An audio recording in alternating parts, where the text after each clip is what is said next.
Major गौरव आर्य आपको बताएंगे।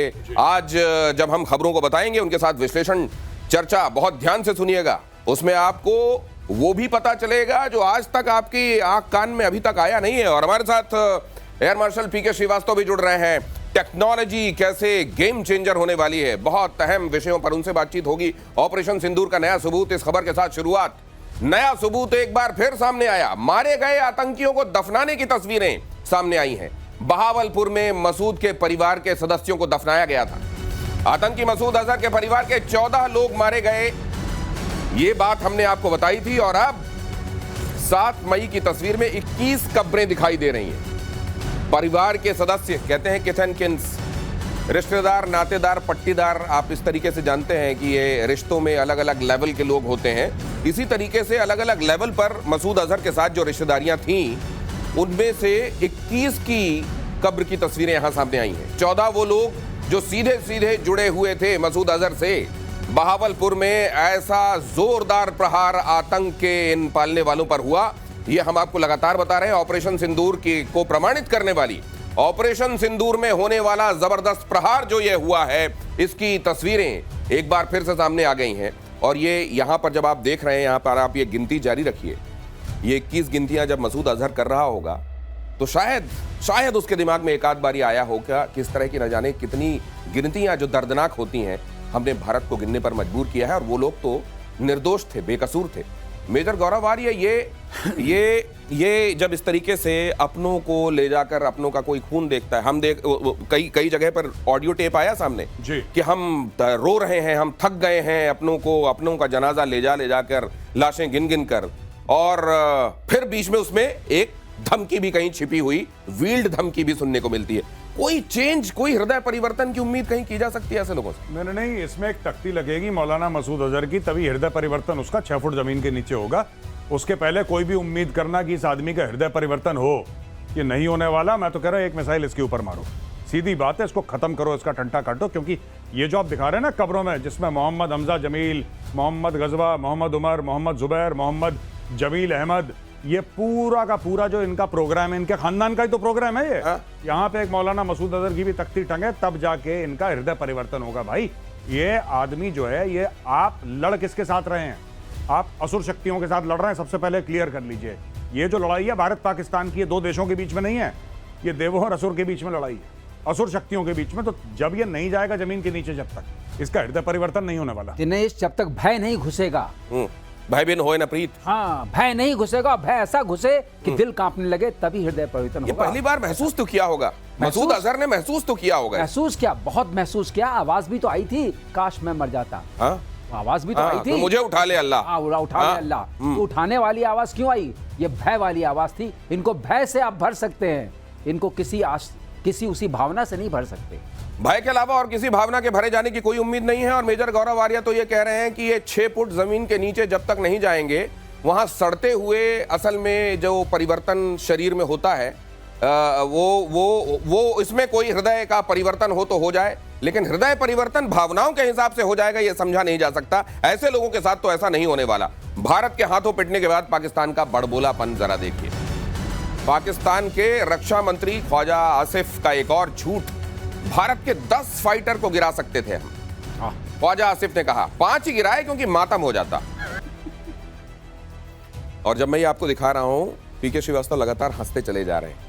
इतना हास्यास्पद आप कोई बात कहें, पूरी दुनिया में उसकी खिल्लियां उड़े, आप मालूम है आपको आप क्या कह रहे हैं, लेकिन उसके बावजूद आप कहें। ख्वाजा आसिफ कह रहे हैं कि मातम हो जाता इसलिए छोड़ दिया, 10 लॉक किए हुए थे। अच्छा, वहां पे हामिद मीर बैठा, हामिद मीर कहता अच्छा ऐसा था 10।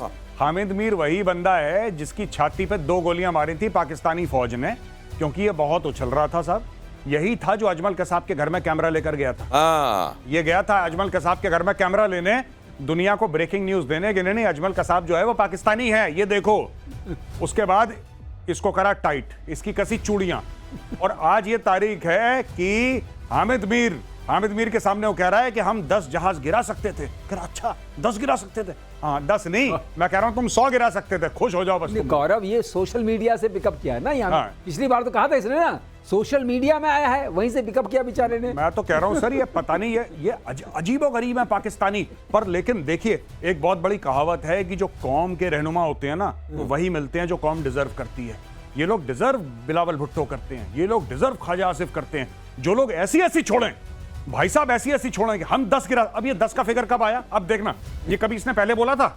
ये अभी इंटरव्यू के दौरान जब सामने हामिद मीर पूछता है कि साहब क्या हुआ, ऐसा है हामिद साहब कि हम 10 गिरा सकते थे लेकिन वहां पे मातम हो जाता। अगर इसके मन में 15 आता है, 15 बोल देता उसको। दिनेश ऐसा है, छोड़ने में फीस लगती है, छोड़ने में कोई फीस नहीं लगती। ऐसा है कि 5 गिराने से मातम नहीं होगा, ये उसको थ्रेशोल्ड पता था। थ्रेशोल्ड पता था, लेकिन 5 तक मातम नहीं होगा। सर बिल्कुल ठीक बात करी सर आपने, very good sir, I am so. 5 गिराने से मातम नहीं होता, उसको यह पता था कि 10 गिराएगा तो मातम हो जाएगा। तो उसने बोला नहीं यार मातम हो जाएगा, हिंदुस्तानियों के आंख में मासूम नहीं देख सकते, इसलिए हमने नहीं गिराया। कितने बड़े दिल वाले देखो। ख्वाजा आसिफ, बिलाल, ये आप देखिए किस किस तरीके के लोग हैं पाकिस्तान में। और ऑपरेशन सिंदूर को लेकर एक बड़ा खुलासा, इंडियन एयरफोर्स के अटैक से पाकिस्तान में बड़ी तबाही, 6 पाकिस्तानी लड़ाकू विमानों के उड़ाए परखच्चे, C-130 विमान और कई क्रूज मिसाइलें तबाह। भारत ने पाकिस्तान के 2 अवैक्स भी मार गिराए थे। पाकिस्तान की 30 से ज्यादा मिसाइलें मार गिराई हमने।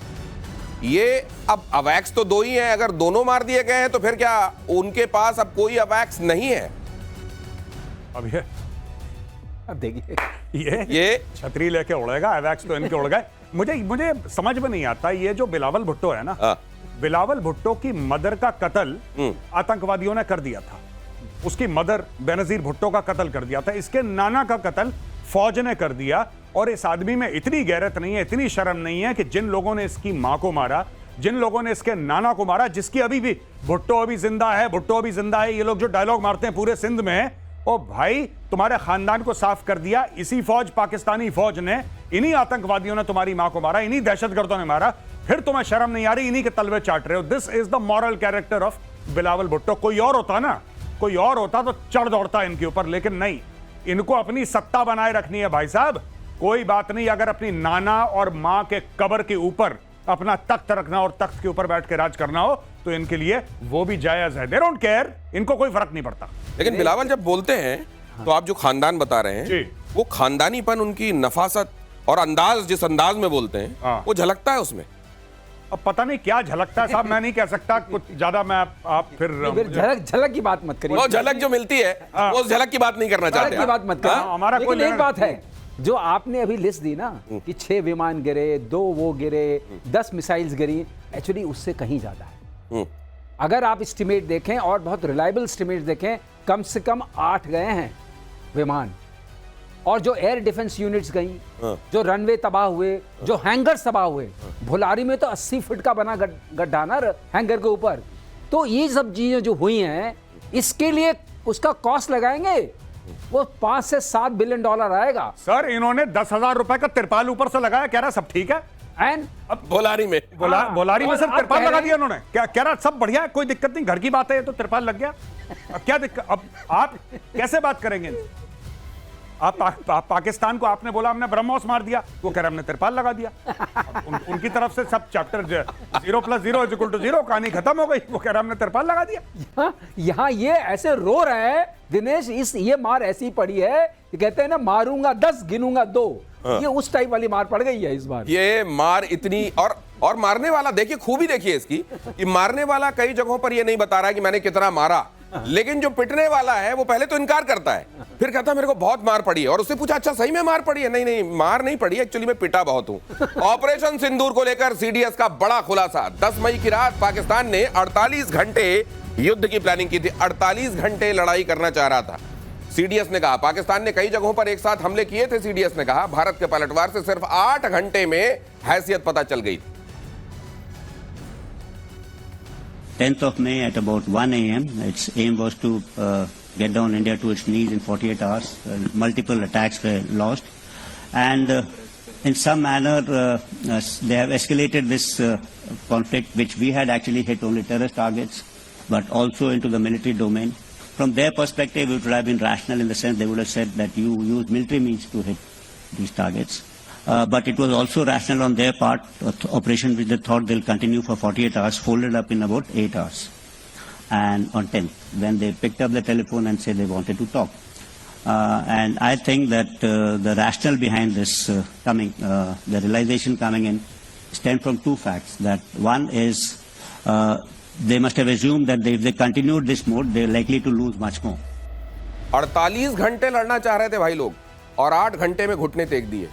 यही होता है जज्बा, जज्बा तो है ना सर, जज्बे वाली कौम है। पहले आप हाँ, सर प्लीज दिनेश, मैं ये कहना चाहता था, 48 घंटे लड़ना चाहते थे, लेकिन जब सामान ही खत्म हो गया, आपने सारा तो मार दिया। तो सामान क्या होता है, तिरपाल है ना, जज्बा तो है। जज्बा बच गया, सामान खत्म लड़ने वाला।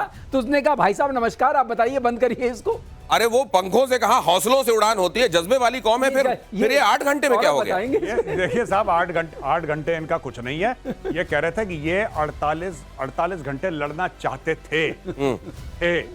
मैं भी चाहता हूं कि मेरे बैंक में अरबों डॉलर हो। मैं चाहता हूं। कहीं ये तो नहीं कहेंगे कल ये कि 8 घंटे बाद मुझे लगा मातम हो जाएगा, इसलिए मातम, क्योंकि देखिए साहब, उन्होंने बोला कि 10 घंटे अगर हम लड़ते तो मातम हो जाता, इसलिए हमने 8 घंटे में बंद कर दिया। देखिए ये बात क्लियर सही है, ये बात सही है। 10 घंटे में मातम हो जाता भारत में।